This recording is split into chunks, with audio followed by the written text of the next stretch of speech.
C just to keep you going. So question 1. Tony, a 69-year-old man, presents with painful and swollen joints in his hands and feet. His symptoms have been present for over 12 months. He describes an hour of early morning stiffness. His GP has been concerned that during the last 4 months he's become increasingly breathless and has lost over 4 kilograms in weight. On examination, he has synovitis affecting proximal small joints of both hands. There's also bilateral lower zone crepitations in both lungs. Some investigations are shown. He's anemic and the MCV is slightly low. White count's normal, his platelet count is high, 598. CRP is elevated and he's got a positive rheumatoid factor. Renal function appears normal. And you've got a chest x-ray there. So what are your initial thoughts about this? This is a gentleman who's presented with a polyarthritis, raised inflammatory markers, positive rheumatoid factor. This sounds like rheumatoid arthritis. Does the weight loss, anemia, the respiratory involvement throw you off? Well, actually that all fits very well. And this fits with this pattern of presentation of rheumatoid arthritis in an older man. Rheumatoid factor positive, quite marked weight loss. The question they ask you is this. What's the most frequent pattern of lung involvement in rheumatoid arthritis? A. Apical calcification. B. Kaplan syndrome. C. Hilar lymphadenopathy. D. Pleural thickening. Or E. Usual interstitial pneumonia. Take a minute to answer the question.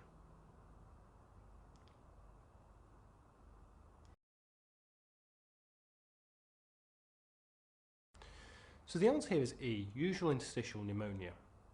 The respiratory physicians do tend to change the terminology for some of their respiratory diseases every few years, but the current description of this condition is usual interstitial pneumonia. So in rheumatoid arthritis, the lung involvement tends to be interstitial in pattern. You can get organising pneumonia, which can present looking like infection, which can progress rapidly through both lungs, but that's unusual. Pleural disease is very unusual, and although you'll see in the textbooks descriptions of rheumatoid nodules in the lungs, and certainly a patient with rheumatoid arthritis who develops a solitary nodule, that would be a differential. But they're rare, and importantly, they're usually asymptomatic.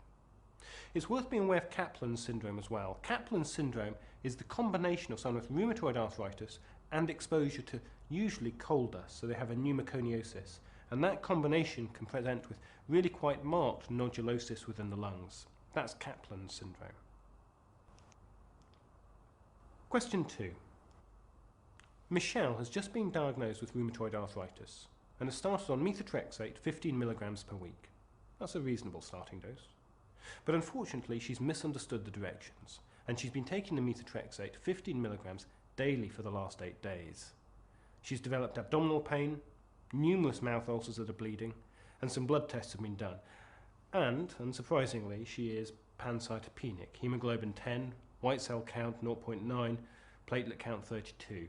Renal function's okay, and a CRP 33. So this is someone who has really accidentally overdosed himself on methotrexate. What is the most appropriate management step for this patient? A. IV folinic acid. B. Methylprednisolone 500 milligrams. C. Oral folate 25 milligrams. D. Platelet transfusion. Or E. Whole bowel irrigation.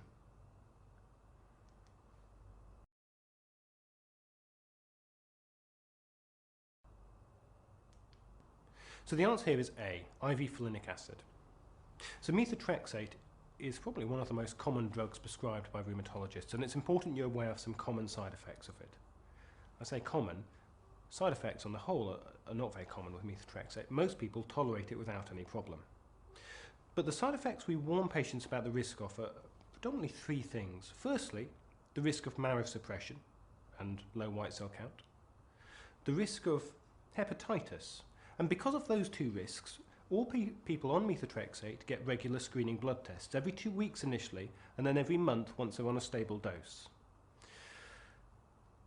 There's also a risk of lung involvement, and this is a risk of a pneumonitis. It tends to be an acute pneumonitis. Originally, there was some concern that methotrexate may be associated with lung fibrosis, although this seems unlikely now, and it was probably first described because a lot of patients with rheumatoid arthritis developed lung fibrosis, particularly people with more severe rheumatoid, and those were exactly the sort of people that we would prescribe methotrexate to. As we've looked at methotrexate in other diseases like psoriasis, we don't see the same association with lung fibrosis. The lung disease of methotrexate is an acute pneumonitis, classically with pulmonary infiltrates and breathlessness, of insidious onset, sometimes with a peripheral eosinophilia, and it responds well to steroid, to, for example, 500 milligrams of methylprednisolone. But methotrexate in overdose, you certainly don't treat with steroids. Methotrexate is a dihydrofolate reductase antagonist, and the reversal for that is to give them folic acid. Well, not folic acid, you need to give them the active metabolite, which is IV folinic acid. Question 3. A 72-year-old woman with long-standing seronegative rheumatoid arthritis presents with worsening grip. She was diagnosed with rheumatoid arthritis 11 years previously and is managed with sulfasalazine and low-dose prednisolone. Neurological examination reveals wasting of the small muscles of both hands, generalized hyperreflexia, and bilaterally upgoing planters. Oral examination reveals fasciculation of the tongue. What is the most likely diagnosis? A. Atlantoaxial subluxation. B. B12 deficiency. C. Drug-induced polyneuropathy. D. Motor neurone disease. Or E. A rheumatoid nodule causing spinal canal compromise.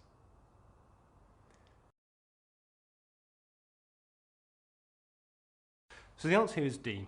Motor neurone disease. So I suspect some of you may have been tempted down the route of some rheumatoid complication in the neck. But think about the cause. This patient had tongue fasciculation, and although I agree the combination of muscle wasting, a lower motor neuron sign, with brisk reflexes, an upper motor neuron sign, could fit with a cervical myelopathy with nerve root compression and the way out as well, so cervical spondylosis, which would certainly cause this pattern of disease, wouldn't cause tongue fasciculation. This fits much better with motor neuron disease. And this patient was seronegative, and remember, seronegative patients tend to have milder disease. They tend to never have any extra articular manifestations, and to see atlantoaxial subluxation in a seronegative patient would be very unusual.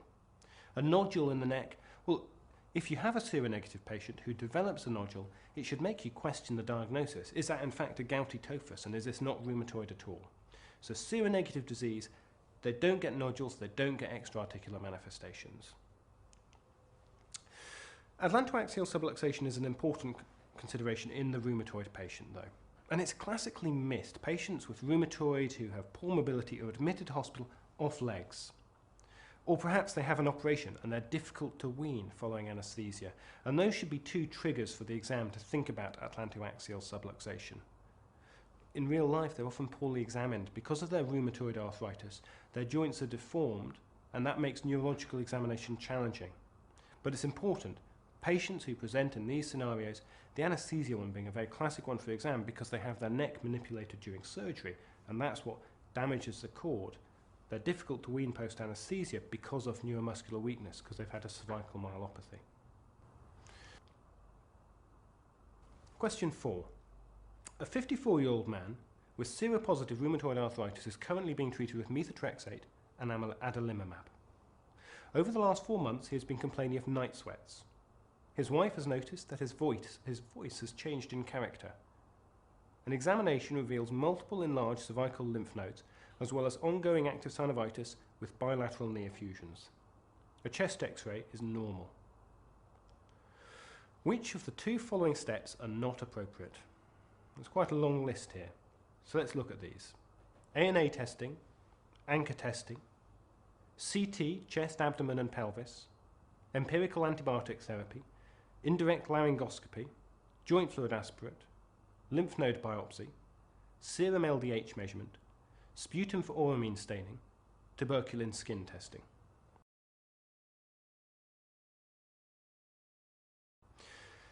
It's a long list. You don't get too many of these 2 from many in the MRCP now, but they're useful for teaching. If you're thinking you can guess it from the order they come in, they're in alphabetical order. All the stems are in alphabetical order in the exam. So, what are your thoughts? It's a rheumatoid arthritis patient on anti-TNF therapies, so that should ring an alarm bell about TB. But night sweats, lymphadenopathy, think about Hodgkin's disease. Lymphoma in general is more common in patients with rheumatoid arthritis, and it's a mark of how severe the disease is. The more severe and the more long-standing the disease, then the risk actually goes up almost exponentially in people with rheumatoid arthritis. Change in voice? Could that be a recurrent laryngeal nerve palsy, or could it be a squamous tumour somewhere in the near around the larynx? So, what do we want to go with from that list? Well, empiric antibiotic therapy, that's definitely a bad idea, because if you think this could be TB, if you prescribe, for example, a bit of clarithromycin, or even augmentin for that matter, that could blunt your TB cultures. You could find you get a sterile culture, because even though it won't adequately treat the TB, it could influence the culture results. And the other one here is tuberculin skin testing, and that's because skin testing people, partly people who've had the BCG, which someone of this age in the UK probably has had, but also people who are immunosuppressed, skin testing is unreliable. And in the UK, the BTS guidelines specifically recommend against skin testing. So tuberculin skin test, no. There's a newer test called the interferon gamma release assay, or quantiferon test, or depending where you work, the T-spot TB test. Those are assays that are done in vitro rather than in vivo, like the skin test, and perhaps are of more value in people who are immunosuppressed, but at the moment that is really outside the realms of research and not something we're recommending. Anti-Tnf therapies, well, these are becoming more and more used in rheumatoid arthritis.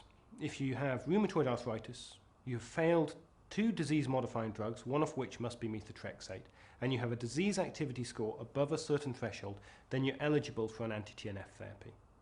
Because of the risk of tuberculosis, everyone gets screened first, and the screening is really a chest x-ray and then a history to see whether you think someone is at high risk, either with a